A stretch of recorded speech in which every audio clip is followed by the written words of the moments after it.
감리교의 조직 운동 5페이지에 감리교의 조직화 운동에 대해서 보였어요.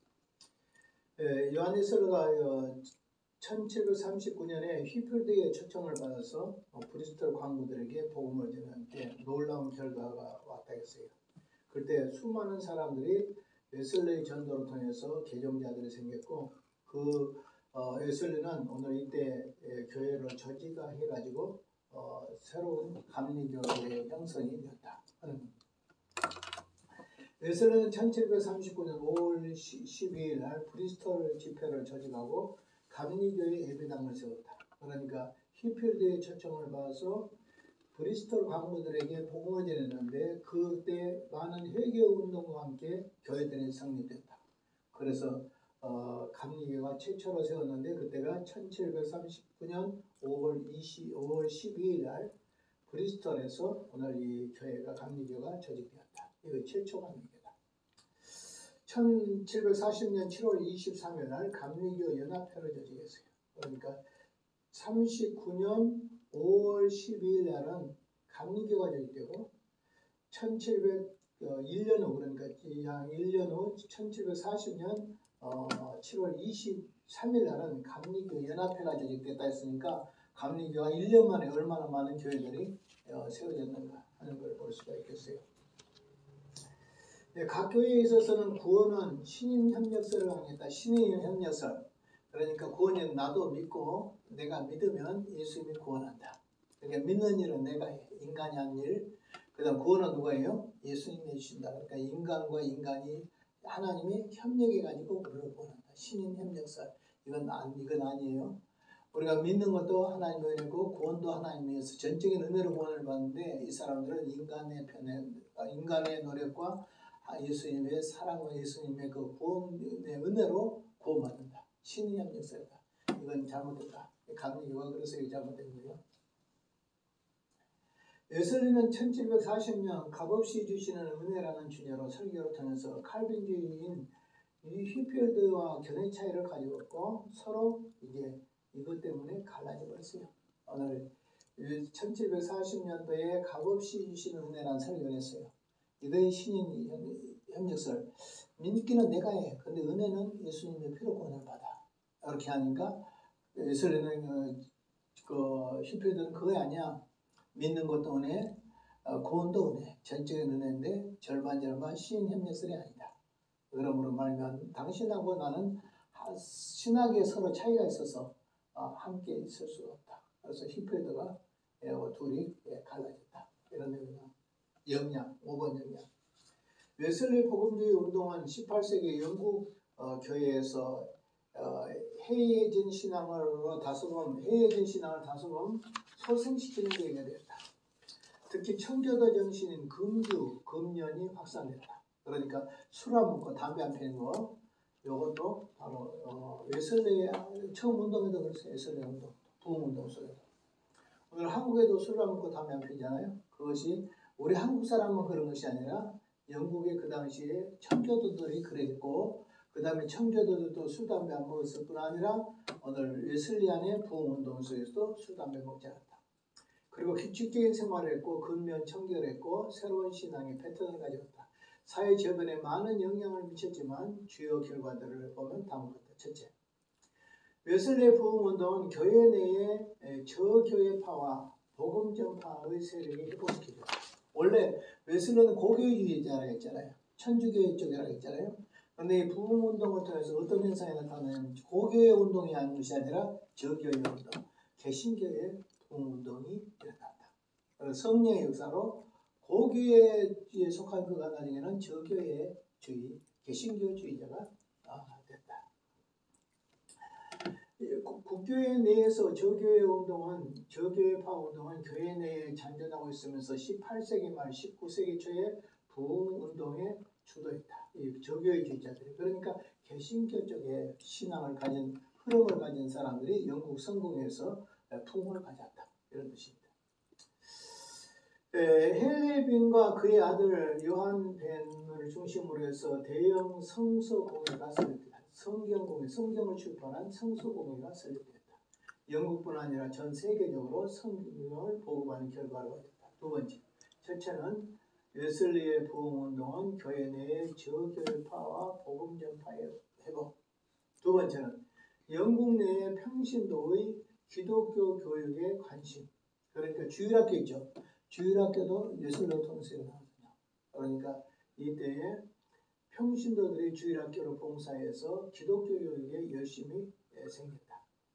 감리교에서 실시하는 주간학교가 있어서 감리교에서 주간학교 광부나 노동자들의 자녀들을 공부할 수 있는 계기를 만들었는데 영국의 교회 내에서 주일학교 운동을 강력히 지원한다. 이때 계기로 평신도들의 지적인 영적 수준과 교회 내의 성직자까지도 신앙 수준이 높은 결과가 됐다. 감리교의 웨슬리의 부흥운동은 교회 안에 기독교 교육에 영향을 줬고 주일학교뿐 아니라 평신도의 지적인 향상뿐 아니라 교육자들을 또 가르치려면 공부를 해야 되겠잖아요. 이런 지적인 향상이 됐다. 셋째, 세계복음화, 미국의 특별히 경건주의 운동을 가져왔다. 웨슬리의 부흥운동은 영국서만 일어난 게 아니라 이것이 미국과의 관계에서도 미국의 부흥운동을 가져왔다. 넷째, 웨슬리의 부흥운동은 사회계획의 운동을 가져왔다. 그래서 고아원을 세운다든지 병원을 세운다든지 모자원을 생긴다든지 그 다음 노예제도를 폐지한다든지 이러한 역사가 웨슬리의 부흥운동으로 통해서 가져왔다. 그 다음에 신학적인 면은 무엇이라고요? 알미니안주의를 따르다가 잘못해요. 알미니안주의를 따르다. 그래서 교리적으로 아쉬움을 남긴다. 이렇게 말하고 있습니다. 그 다음에 이제 히필드 감리교입니다. 웨슬리안 감리교는 이렇게 쭉 보니까 첫째는 저교회 운동 좋은 거죠. 두 번째는 평신도 교육, 기독교 주일학교 운동 좋은 거죠. 세계복음화 좋은 거죠. 사회개혁 좋은 거죠. 그런데 신학이 뭐이다고? 알미니안입니다. 이거 문제가 있었다 하는 거예요. 히필드입니다. 히필드의 생애와 활동 과정. 히필드는 1714년이니까 웨슬리하고 비슷하죠. 글로세트에서 출생하여 이분이 여관을 한 여관집의 아들이라고 이렇게 했어요. 숙박하는 그러니까 그런데 출생하여 옥스퍼드 대학 출신이 이 사람. 옥스퍼드 대학의 크리스천 대학에서 신학을 수업했다. 둘 다 대단해요. 웨슬리도 대단했고 히필드도 대단했어요. 웨슬리는 너무 집안이 좋고 히필드는 굉장히 천민이었어요. 어려웠어. 그런데 둘 다 수재된 건 사실입니다.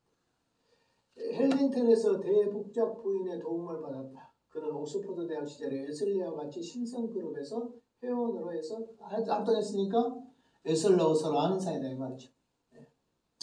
히필드의 초기에는 웨슬리와 같이 사역을 감당한 초기에는 서로 나중에는 신앙과 신학의 차이로 말미암아 각각 사역을 달리했다. 히필드는 런던의 활동을 본거지로 해서 세우고 주로 거리 집회, 그 다음에 미국의 식민지 선교 활동을 했다. 그래서 히필드가 미국 가서 부흥에 많이 인도했어요. 이렇게 돌아다니면서 특별히 여기서 헌금 많이 걷어가지고 고아원 운영하고 이런 일을 많이 했다고 들었어요. 특별히 헬링턴 백작 부인에게 물질적인 도움을 많이 받았으며 백작 부인이 세운 교회가 교회의 설교 목사로도 활동했다. 히필드는 웨슬리와 신학의 차이로 갈라진 후 미국의 식민지 교회에 관심이 많았다. 그래서 그는 미국에 7번이나 왕래하면서 사역을 했다. 그러니까 7번이나 찾아 그 당시에 대서양 건너서 미국까지 가가지고 집회를 전국적으로 순회를 7번이나 했다. 대단한 거죠. 그때 보면 웨슬리하고 같이 활동할 때 어떤 이런 이야기가 있어요. 웨슬리는요, 어디 갔다 오면 피곤해 죽어도 또 기도하고, 피곤해 죽어도 기도하고, 밤새도록 기도하고 나서 그리고 나가서 전도를 해. 히필드는 어떤지 아세요? 피곤하면 자. 하나님 감사합니다.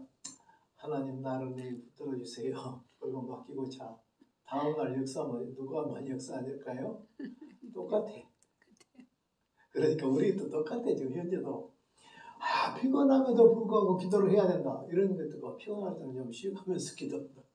오히려 히필드식 것이 더 어떤 맞아. 그것은 인간의 의지의 결과라니까. 인간이 이런 의지를 기도하는 의지를 보이면 하나님 응답의 의지를 보인다. 이렇게 하니까 막 피곤해도 막 죽을 정도 되면서 꼴박꼴 졸면서도 막 오늘 이 히필드는 예슬레는 그렇게 기도하는 거예요. 히필드는 아멘 하고 자고 나가고 그렇다 해서 히필드가 기도 안 했던 뜻은 아니잖아요. 히필드는 에슬로와 신학적인 차이로 갈라져서 특별히 미국의 식민지에 관심을 가졌다. 그는 미국에 7번이나 왕래하면서 살겠다. 그는 미국에서 과원을 설치하고 그다음 5개 집회, 그런 바깥에서 집회하는 실내 집회가 아니라 육성이 얼마 더 막 창문을 닫아놓고 막 이렇게 해도 창문 안에 있는 사람이 창문을 닫아놓으면 창문 안으로 막 소리가 들어와가지고 안에서 다 들릴 정도로 얼마나 성대가 우렁차느냐 이 히필드가. 아주 설교하면 히필드 아마 에슬러도 히필드를 못 따라요. 그죠? 자, 그때 어떻게 했냐? 히필드가 미국에서 5개 집회를 할 때 많은 기적이 일어났고 뭐예요? 성령의 역사가 일어났다. 우리 장로교는 기적이 안 일어난 것이 특성인 것처럼 아마 한데 요 히필드 이 칼빈주 이분도 기적이 많이 일어났어. 명도 많이 나 기적도 많이 행하고. 오늘도 역사는 장로교 아니면 순복음이나 이런 데만 일어난 거 아니야. 우리 장로교도 일어나고 하나님이 일어나고 초대교회 형태의 능력과 성령의 임재가 되겠다. 초대교회처럼 그런 역사가 일어났다. 7페이지. 그는 영국으로 돌아오면 많은 광화문 운영자금을 위해서 5개 집회를 통해서 칼빈주의적 설교를 통해 많은 사람들을 변화시키는 능력의 설교를 했다. 이런 과정에서 국교회의 교인들이 많이 빠져나와서 영국의 성공의 교인들이 히필드 쪽으로 많이 빠져나왔다. 특히 국교의 제도를 비판했어요. 오늘 감독 제도를 비판했다는 뜻이죠. 이러한 이유는 그가 국교회로부터 심한 박해를 받았다. 그래서 정력적 활동을 하다가 결국 770년 또다시 미국으로 여행 중에서 과로사로 죽었다. 그러니까 히필드도 얼마나 피곤했는가. 피곤해서 죽었다. 과로사로 죽었다. 과로사로 죽은 사람들도 지금도 있어요. 그죠? 신앙과 신학사상 히필드는 정열적이다. 그 감성적인 말을 말한다. 그러나 신비주의적인 감성적이나 열정이 아니라 건전한 칼빈주의 교리에서 생긴 열정이다. 그러니까 열정 칼빈주의자다. 여러분. 믿음과 행함을 동시 강조했다. 우리가 예수를 믿는 것도 바로 믿어야 된다. 바로 살아야 된다. 이것을 강조한 사람이 바로 히필드다. 프린스턴적 윤리적 신앙의 소유였다. 그는 청교도적인 윤리를 소유했어요. 계명을 철저히 지키고. 그는 구원에 있어서 예수 그리스도의 은혜로 받는 구원이 하나님이 주신 믿음을 통해서 구원을 받는다. 그리고 구원을 받는 자로서 삶을 행하여 오늘 만인 구원과 거리가 멀다. 내가 믿어서 구원받는다. 행해서 구원받는 게 아니라. 워필드 신앙은 웨슬리가 주장하는 어떤 제도적 교회에 안주하는 것보다도 자유함을 갖는 신앙의 소리였다. 어떤 제도에 갇힌 걸 싫어했다 이 말이에요. 믿음을 통하여 구원에 이르지만 교회에서 신앙생활은 내적인 것보다 전도가 더불어서 사명자로서의 행위를 강조했다. 전도생활을 강조했다. 웨슬리와 자주 논쟁하는 문제에 있어서는 오늘 이러한 문제로 웨슬리와 갈라지게 됐다. 히필드 설교는 메시지의 초점이 하나님의 자비, 긍휼을 베푸는 하나님의 사랑, 자비, 긍휼, 그리스도의 공로로 구원을 얻어지는 평화, 그리스도를 위해 봉사, 그 다음에 신앙의 연결적인 것을 강조했다. 웨슬리는 구원과 봉사가 인간의 자유의지의 강조를 강하게 말한 반면에 웨슬리는 인간의 자유의지 쪽을 강조해서 말했다. 무엇에 대해서? 구원과 봉사를. 그런데 히필드는 뭐냐 그러면 예수님의 공로와 은혜에 대한 선물임을 강조했다. 그러니까 하나는 인간의 자유의지를 많이 가니까 하나는 믿음과 은혜를 강조했다.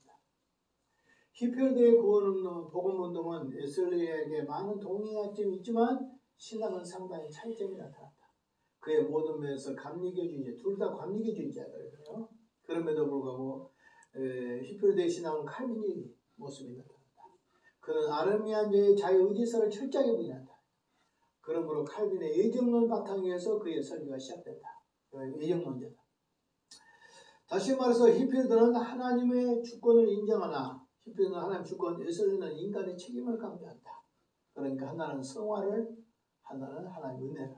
자, 이 두 개 다 필요해요. 웨슬레 이야기도 필요해요. 필요 없는 거 아니에요. 근데 그쪽으로 가버리면 안 돼요. 근데 히피들은 양면을 다 강조했다 그러면 오늘 웨슬레는 인간의 의지론을 너무 강조해버렸어. 그래서 그러다 보니까 죄를 회개하라는 소리를 많이 하겠지. 여러분, 하나님의 은혜를 강조하면 무엇이 되냐면, 이렇게 잘못되면 하나님 은혜를 안 줘서 내가 못해. 이렇게 해서 하나님 책임을 돌릴 수가 있어. 근데 웨슬레이안 쪽으로 하면 네가 안 해가지고 그렇게 된 거야. 그러니까 안 한 죄를 회개해야 되잖아. 그러니까 감리교를 얻으면서 철저히 회개운동이 철저할 수 있어. 그렇다고 해서 오늘 장로교는 회개운동에 소홀한 뜻은 아니지만, 우리가 초칼빈주의가 되면 막 은혜 아니면 내가 안 되는 것도 하나님 은혜를 안 줘서 그래. 내가 된 것도 하나님 은혜야, 안 된 것도 하나님 은혜야. 이렇게 해버리면 안 돼. 안 된 것은 내 책임이야. 된 것은 하나님 책임이야. 그래서 어떻게 돼도 하나님의 은혜, 안 돼도 오늘 우리가 안 되면 누구 책임? 내 책임이다.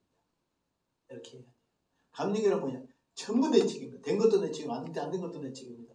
그러니까 성화를 너무 강조하다 보니까 회개가 철저하지만 어떤 면에서 하나님을 의지하고 안식이라든지 이런 거에 약해. 감리교. 구원의 확신도 약해. 한 번 예수 믿으면 죽어도 천당 가. 장로교는 그렇거든. 칼빈주의는 뭐냐? 감리교는 뭐냐? 구원 예수 믿는 사람도 지옥 갈 수 있어. 이렇게 돼버리니까 구원의 확신이 있게 돼야 되지. 그래 죽을 때까지 가봐야 돼. 이렇게 되죠. 자, 그 다음에 이제 7페이지 맨 마지막에 신비적 사상의 활동입니다. 이때 이제 이렇게 웨슬레의 부흥운동과 그 다음에 히필드의 부흥운동이 일어나고 모라비안 제도들의 부흥운동이 일어나고 있을 때, 오늘 신비주의에서도 정통주의 반발을 통해서 나타났는데, 그 신비주의가 바로 두 가지를 찾아볼 수 있는데, 하나는 무엇이냐 그러면 케이크교도, 그 다음에 하나는 무엇이냐 하면 스웨덴부르크, 옛날에 내가 스웨덴부르크 이야기했는데 스웨덴부르크 신비주의, 하나는 케이크교도들의 신비주의, 두 개를 보겠습니다. 자, 8페이지로 가서 오늘 케이크 교도들입니다. 케이크의 성음악이요. 영국의 국교에서 감독주의 웨슬리안의 메소디스트 감리교의 운동이 활발하게 일어나자 전술한 오늘 양자의 교회론과 신학사상을, 그러니까 웨슬리 쪽에도 반대하고 감독주의도 반대하는 신앙단체들이 생겼어요. 그 단체 중에서 가장 뛰어난 단체가 조지 폭스예요. 폭스가 주장하는 운동이 바로 무엇이냐면 케이크 운동, 케이크. 오늘 이들은 정통주의 교리와 지적인 신앙을 반대하고, 뭐 전통이 중요하냐? 그 지식적인 중요한 거 아니다. 메소디스트들의 인간의 자유의지, 이성, 이것도 아무것도 아니다. 그러니까 감리교적인 인간의 자유의지, 이런 거 아무것도 아니야. 그 뭐 정통, 보수, 이거 아무것도 아니야. 그 두 개 다 부인해. 그리고 생긴 사람들이 신비주의자. 이 신비주의자가 바로 그 중에 여러 개가 있었는데 가장 구심적인 역할을 하는 신비주의가 바로 케이크계예요. 조지 폭스. 오늘 조지 폭스의 생애와 활동입니다. 폭스는 드레이턴에서 제조업을 하는 장로교 아들이에요. 이 사람 장로교 출신이에요. 원래 이단들은 장로교든지 감리교든지 기성교에서 나오잖아요.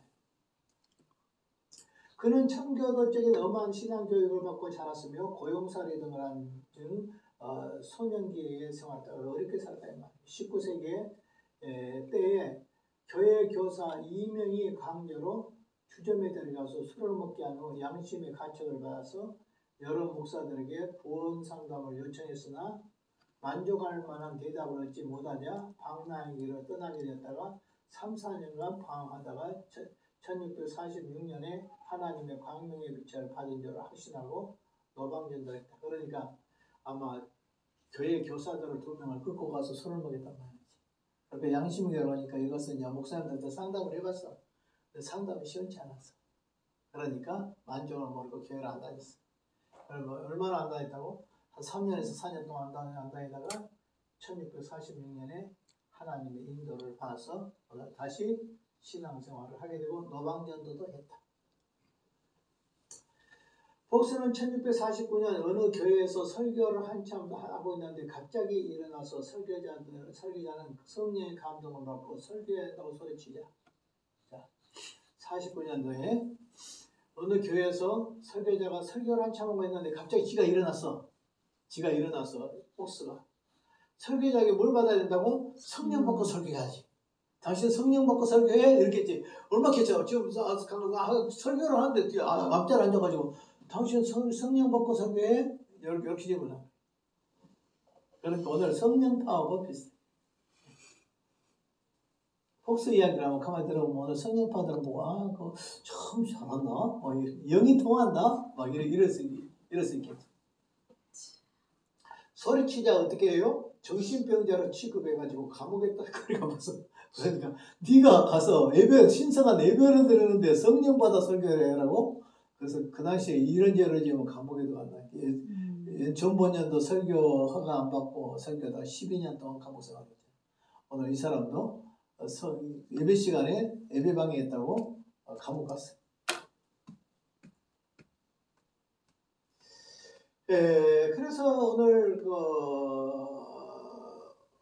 오늘 그래서 인도함을 받지 못하고 하는 자는 거짓 선지자다. 폭스는 설교자와 사역자는 성령의 음성을 들어야 하며 성령의 인도를 받지 않는 자는 거짓 선지자며 하나님을 속이는 것이다고. 그 다음에 체험적인 신앙을 강조했다. 조지 폭스 초기에는 혼자 말로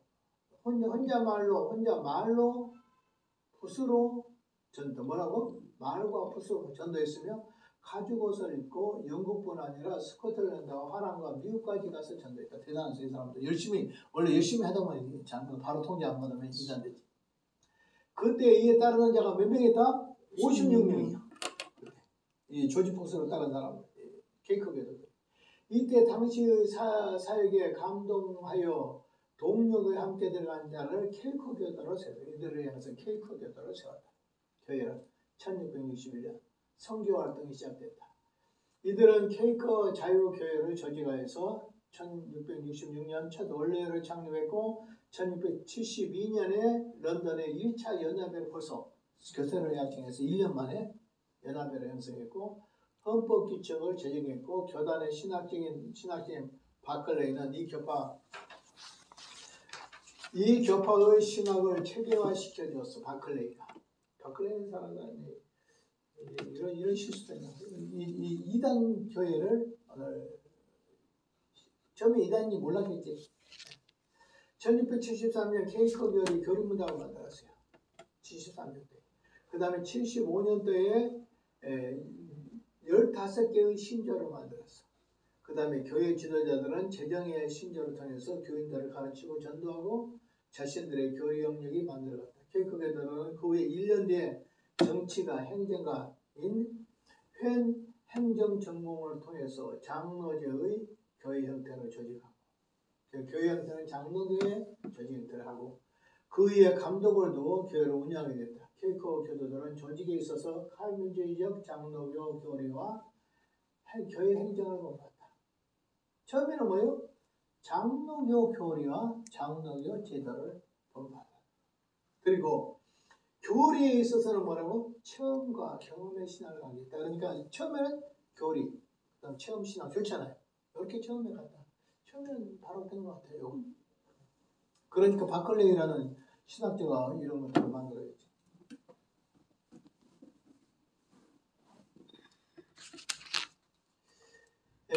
그렇게 해가지고 이들은 어떻게 했냐면 오늘 영국뿐 아니라 미국에까지 오늘 이 사람들의 교세를 확장시켰어요. 그래서 초기 미국의 그 정치인들이 케이크교도가 우리나라도 케이크교도에 들어간 사람이 있어요. 누구냐? 함석헌 선생이라는 사람이 무교의제한데 나중에 자기가 케이크교도에 들어갔어요. 지금도 있어요. 케이크교도가.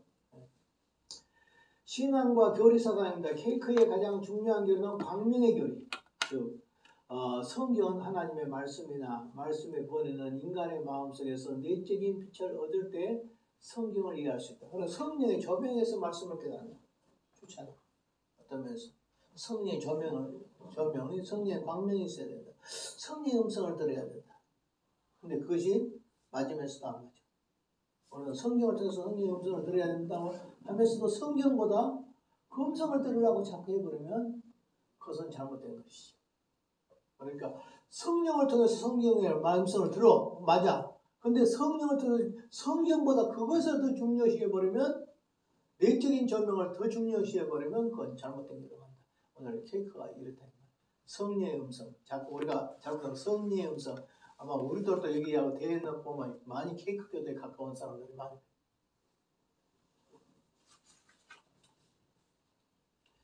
그래서 어떻게 하냐면 그는 내적인 빛의 조명, 인도함으로 말미암아 성경의 교훈을 보충할 수 있는 진리를 넣지 않다. 성서를 하나님 말씀으로 인정을 하나, 성경을 하나님 말씀으로 인정하나 그 말씀이 전능자의 조명이 있을 때 진정한 말씀이 드러난다. 또 성경 맞는 거지. 가만히 보면 성경은 하나님 말씀이야. 그러나 성령의 역사가 있어야 성경을 통해서 주님의 음성을 들을 수 있어. 맞아요, 틀려요? 상당히 맞는 거죠. 더 맞는 거. 교회들은 이 신들이 예수를 믿음으로 구원을 받는다 주장하나 예수와 신비적 경험을 하지 못하면 이 구원이 무익하다. 그러니까 결국 주님과 동행하면서 주의 음성을 듣고 살아야 구원을 받는다. 이렇게 이 사람들. 겉으로는 예수를 믿어야 구원을 받는다 해. 그러면서도 내가 성령과 더불어 말씀을 깨닫지 못하고 그렇게 살면 구원받은 것이 아니다. 이렇게. 그러니까 결국 성령의 조명을 지나치게 강조한다. 이렇게 할 수가 있겠죠. 자, 성례는 영적이며 상징적이다. 성례와 세례는 필요 없으며 성령만 받으면 된다. 어떻게 되냐? 세례 필요 없어. 그 다음 뭐 필요 없어? 성찬도 필요 없어. 무엇만 받으면 돼? 성령만 받으면 돼. 그리고 오늘 성령 충만 파워 똑같이. 그러니까 오늘 우리들도 상당히 잘못되면 우리 신앙이 케이크 신앙처럼 될 수 있다. 이렇게 우리가 생각할 수 있어요. 자, 봐요. 성령은 남녀를 골고루 주시며 여자도 성령을 받으면 교회에 가르쳐 설교할 수 있다. 그러니까 여자 목회 제도를 인정했어. 이 사람. 케이크 교도들. 이러므로 여자 목사를 인정한 사람이 누구냐면 옛날에 12세기 왈더파도 그랬거든. 근데 여기 케이크도 오늘 16세기, 17세기에서도 여기 보면 여자 목사 제도를 인정을 하고 있어요. 그러면서 뭐라고 말하냐, 모든 교인이 영적인 제사장이며 성직자나 신학교 교육이 필요 없다. 모든 사람은 아무나 설교할 수 있어. 성령 충만한다. 그러니까 신학교 나올 필요 없어. 목사 한 수줄 필요 없어. 요거 지금 어디서 하냐 그러면 지방교회에서 원치만 이제 지방교회 가면 갑자기 자기가 성령 충만하면 내가 바로 설교해. 그 더 충만한 사람이 나오면 또 그 사람이 설교해. 그러다 보면 서로 충만한다고 하겠어 안 하겠어? 하해. 그리고 싸우겠어 안 싸우겠어? ABC는 싸우다 끝나버린대. 예배를 못 드리고 그쪽의 사람들 이야기 들어보면 내가 더 성령 충만해. 너보다 내가 더 충만해. 아니야, 내가 네보다 더 충만해. 그래 내가 설교를 해야 돼. 이렇게 하면서 싸우고 많지. 그러니까 내적인 성령의 조명도 지나치게 강조하면 안 된다. 이렇게 생각할 수 있겠습니다.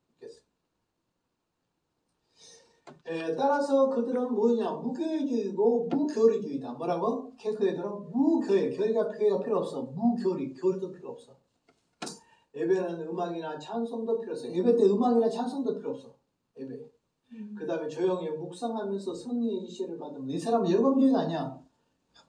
아니 묵상. 말 안 하고 묵상. 조용하겠지. 그러면서 성령의 내적 음성이 무엇인가? 성령의 음성을 들으려고. 진짜 경건하지.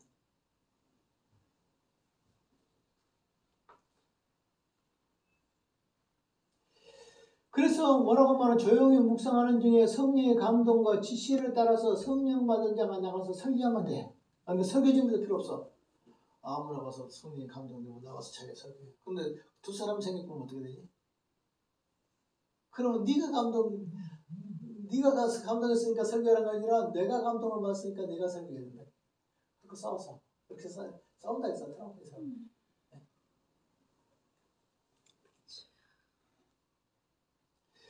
전통적인 예배를 거부하고 그 다음에 이 사람은 교리를 거부하고 교회도 거부하고 전통적인 예배도 거부하고 찬송과 음악도 거부하고 성령의 묵상을 주장하고 그 다음에 성령 받은 사람은 누구든지 설교할 수 있다. 이렇게 한단 말이에요. 케이크교회는 월 명칭 요일은 다신교에서 온 것이다. 월요일, 화요일 이런 거 있죠. 이거 다신교에서 왔다. 그러니까 그거 할 필요 없다. 주는 그는 오직 주 1회 내지 2일은 월 1월 2일에만 원로는 1월과 제1월과 2월에만 한다. 의복과 생활은 단순하고 화려한 옷을 입지 않으며 보통 검정 옷을 입는다. 검소한 생활을 강조하고 절제운동하고 구제운동하고 평화만 주장한다. 병력을 까내. 군대 안 가. 이 사람. 비평 성경보다 자신의 내적인 이거 잘못된 거예요. 성경을 주장하고 이걸 해야 되는데 이걸 더 성경보다 더 주장해 버리니까 이 이야기.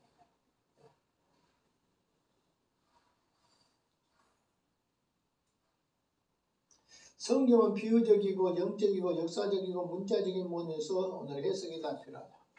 자, 그 다음 보겠습니다. 하나님은 교리인 말씀과 신앙을 주시며 더불어 문화의 명령으로 주신 것은 개혁주의 사상이다. 말씀 주시고 신앙 주시고 그 다음에 문화적인 혁명 이것도 개혁주의적이다. 기도할 때의 전율 감동만을 진리로 여기고 자신의 주권의 체험을 강조하는 신비적이다. 많은 사람이 투감에도 불구하고 신앙을 고수해서 1687년 제임스 2세가 신앙의 자유를 공포함으로 비로소 신앙의 자유를 얻게 됐다. 이 사람 영국의 케이크교회는 약 1만 9천 명이다. 얼마? 1만 9천 명. 아일랜드와 미국 등지에서 1만 명 정도 있고 무교주의자들이므로 정통적인 교리식의 교회가 아니고요. 자유주의 오늘 요소를 가진 신비주의다. 자, 여기까지. 그 다음에 보겠어요. 그래서 지금까지는 이제 쭉 봤습니다. 뭘 봤죠? 제일 먼저 모라비안 봤죠? 그 다음에 웨슬리안 알미니안주의 봤죠? 운동, 웨슬리 운동. 그 다음 뭐예요? 히피어드의 운동에 대해서 봤죠? 그 다음에 누구예요? 케이크교회에 대해서 봤어요. 그럼 하나 남았어요. 스웨덴 버그라고 했는데 스웨덴 버그 이런 뜻이에요. 스웨덴 그 덮으면 스웨덴버그 이렇게 돼요. 현대교회에서 오늘 신비주의 교회가 한 사람이 스웨덴버그파다. 여기에서 이것이 바로 뭐냐면 예루살렘 교회, 새 예루살렘 교회라고 해서 조직이 이것이 스웨덴버그 교회예요. 지금도 있어요. 이 사람들이 스웨덴버그 교회 이단적이에요. 이 사람들. 자, 이 사람들은 무엇이냐? 자연과학과 종교를 결합한 거예요. 자연과학에 종교를. 창시된 스웨덴버그면 새 예루살렘 맞네. 새 예루살렘 교회라고 이 사람들이 칭해요. 그래서 실제 보면 새 예루살렘 교회 가지고 이 사람들의 주장이 이제 많이 나오고 있어요. 새 예루살렘 교회.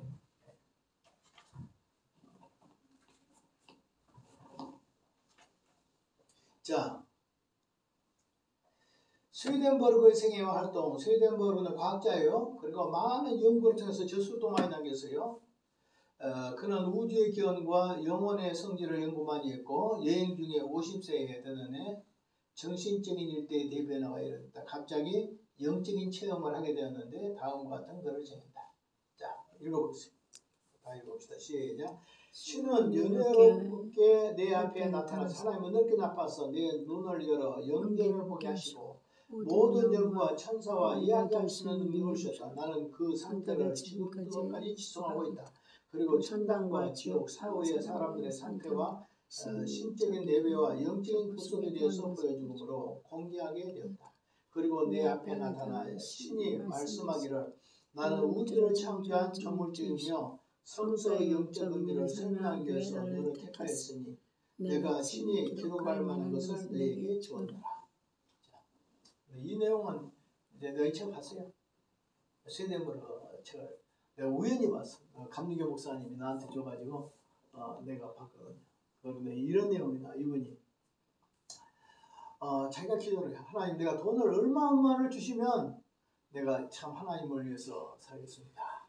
이런 이야기를 하죠. 기도를 해. 그런데 영이 열렸어. 그래서 천국에 들어가는 그 천국길이 보여. 그리고 천국길로 수많은 사람들이 흰 옷을 입고 그리 들어가고 있어. 근데 자기 혼자 시커먼 옷을 입었어. 그럴 때 내가 죄인이라는 걸 발견해. 그것까지는 좋아. 그러면서 이제 신비적 체험을 할 때마다 책을 쓴데, 책을 쓴데 어떤 책은 5권밖에 안 팔린 책도 있고, 책이 너무 신비적이야. 그래서 요한 웨슬러 목사님조차도 이단이 됐어요. 이 사람 이단이. 이 사람은 지식인이고, 그 당시에 유럽의 유명한 학자예요. 이런 사람이 어떤 영적인 체험을 해. 그러다가 이제 이분의 영적인 체험을 한 것이 누구의 영향을 주냐 그러면 독일의 괴테 아시죠? 괴테. 문어 괴테가 있죠. 괴테가 쓴 가장 오래된 작품이 뭐냐? 파우스트예요. 파우스트. 들어보시죠? 파우스트. 그 파우스트의 그 영적인 그 주인공에 대한 매력이 다 어디서 나왔냐 그러면 스웨덴보르크의 영계 체험이에요. 스웨덴보르크가 영적인 환상을 본 그것을 소설화시켰어. 그래가지고 써놓은 것이 바로 무엇이냐? 파우스트. 그러니까 이 사람은 결코 무시할 수 없고 실제적으로 이 스웨덴보르크 수용자들이 있습니다. 우리나라도 있을 거예요. 우리나라도 새 예루살렘 교회하고 쳐보면 오늘 여기에 스웨덴보르크 사람들이 있을 거고 스웨덴보르크의 책에 대해서 번역을 해가지고 소개된 책이 있고 옛날에 전남대학교 출판부에서도 보니까 스웨덴보르크에 대한 책이 있고 또 논문을 또 보면 스웨덴보르크에 대해서 쓰는 거 있어요. 근데 너무 신비주의자고 그 다음에 좀 무식한데 뭘 무식하냐 그러면 예를 들어 말하면 하나님은 형상이 있다 그래. 그래 왜 하나님 형상이냐고 하나님의 입이 말씀하기를 하나님의 손이 말씀하기를 하나님의 발로 받고 뭐 이런 표현들 있잖아요.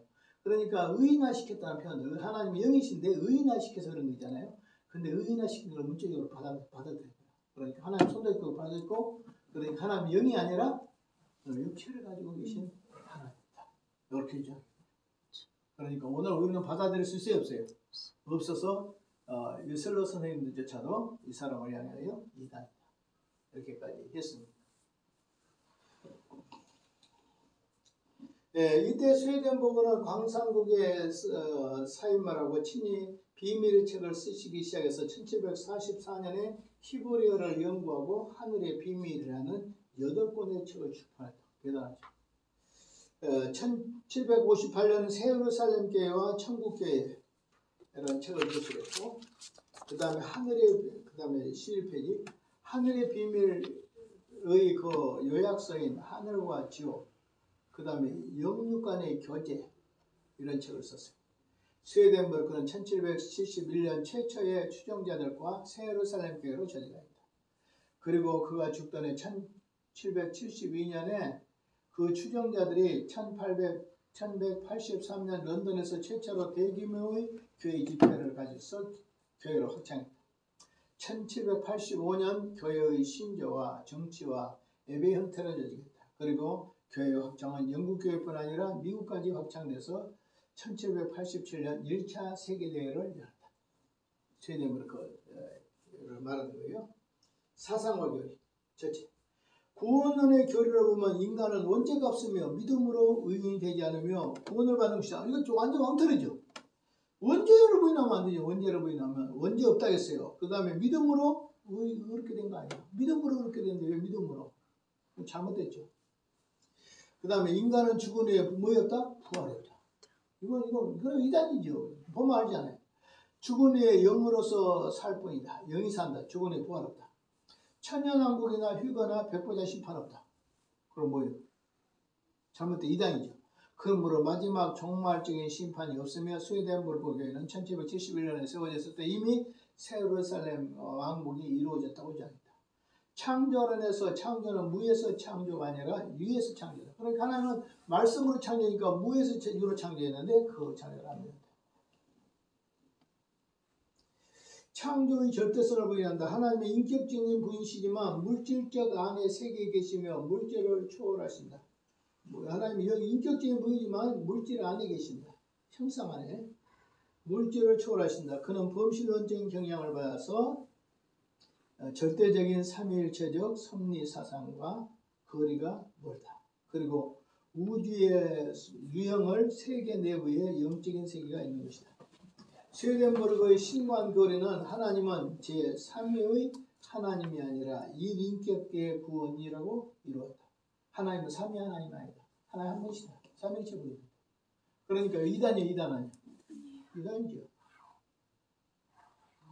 이는 노스틱주의, 영지주의의 신관으로 양태론적인 삼위일체. 하나님 한 분이신데 한 분이 성부로 나타났다가 성자로 나타났다가 성령으로 나타났다 하신다. 성부로 나타날 때는 성자와 성령이 공석이고 없으니까. 성자로 나타나면 성부와 성령이 공석이고 성령으로 나타나면 성부와 성자가 공석이다. 그러니까 이렇게 나타난다. 이렇게 성부로 성자로 성령으로 이렇게 나타난다. 이런 삼위일체라니까. 그러니까 이건 이단이다.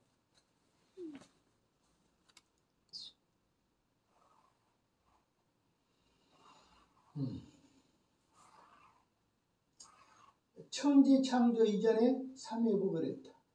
나아가 하나님은 사람과 같은 형상을 가지고 있음을 나왔죠. 하나님이 사람과 같은 형상 아니죠. 하나님 영이시죠. 사람과 같은 형상을 가지고 있으므로 영적이시며 사람이시다. 사람, 영적이며 사람.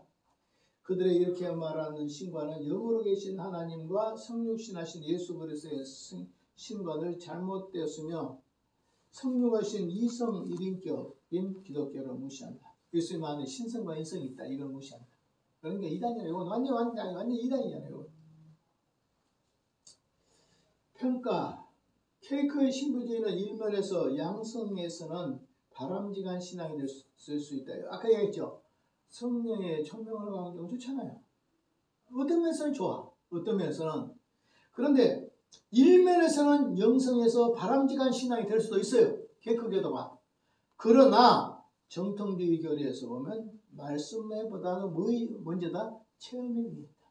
그러니까 성경이 위에고 성경에서 체험이 되는데 체험이 성경보다 올라가 있으니까 이것이 바로 잘못된 것이다. 신비주의다. 이러한 신비주의가 탄생한 것은 당시 종교가 완전한 역할을 하지 못할 때 나타나는데 특별히 소명받은 교회가 교회의 사명을 감당하지 못했기 때문에 그런 것이다. 마치면서 모라비아는 성교의 복음의 열정이 대단하다.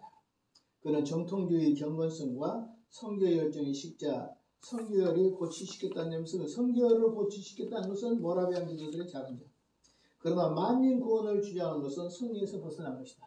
모라비안 교도들이 잘한 건 성교, 잘못된 것은 교리. 특별히 만민 구원을 주장했다. 잘못된 것이다.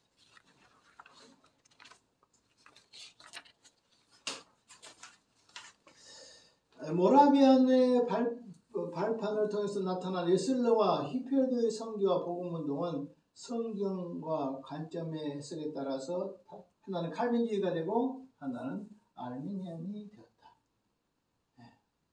웨슬리는 인간의 자유의지를 강조하고 사회개혁을 주장하며 경건성의 초석을 만드는 데 기여했다. 인간의 자유의지. 히펠드는 개인의 구원과 하나님의 주권을 강조한 정통주의 교리의 복음 위에 서 있었다. 케이크 신비도는 성경보다 내적인 체험의 빛을 더 강조했기 때문에 주관적인 신앙이 빠진다. 이것은 문화혁명을 거부하며 오직 성경의 문자적 해석을 오르러진다. 성경은 비유적, 영적적, 문자적 해석이 필요하다. 신비주의는 오늘 여기에서 합당치 않다. 이런 것도 쭉 나왔어요. 오늘은 여기까지 했는데 여기까지 하고 마칠까요? 좀 더 할까요? 그럼 오늘은 여기까지 하고 다음에는 미국의 각성운동을 하고 그 다음에 이제 시간이 나면 세계 선교운동을 살피고 있어요. 선교운동. 그래서 이제 요거 미국의 대각성운동하고 그 다음에 선교운동은 어렵지 않아요. 그 다음에 이제 마지막 부분이 뭐이 나오냐 그러면 WCC 이것도 어렵지 않아요. 이것도 설명할 수 있어. 맨 마지막 시간 자유주의 신학. 그때가 좀 머리가 좀 땀이 날 그런 있습니다. 기도하겠습니다. 하나님 아버지 감사합니다. 오늘도 우리에게 역사하시고 도우시고 인도해 주옵소서. 이렇게 또 오늘도 모라비안 교도들에 대해서 살펴봤습니다. 무엇이 잘못되고 무엇이 잘못된가. 그리고 웨슬리의 감리교도 생각해봤습니다. 무엇이 잘되고 무엇이 잘못되는가. 힐필드 감리교도 생각해봤습니다. 그리고 케이커도 생각해봤습니다. 그리고 스웨덴부르크의 신비주의도 생각해봤습니다. 우리는 항상 말씀을 앞세우게 하여 주옵소서. 처음에 먼저 가면 케이커가 됩니다. 그러나 말씀이 앞세워가면 장로교가 되고 칼빈주의가 되는 줄 믿습니다. 그러나 말씀을 앞세우고 살도록 도와주옵소서. 예수의 이름으로 기도하옵나이다. 아멘. 감사합니다. 수고하셨습니다.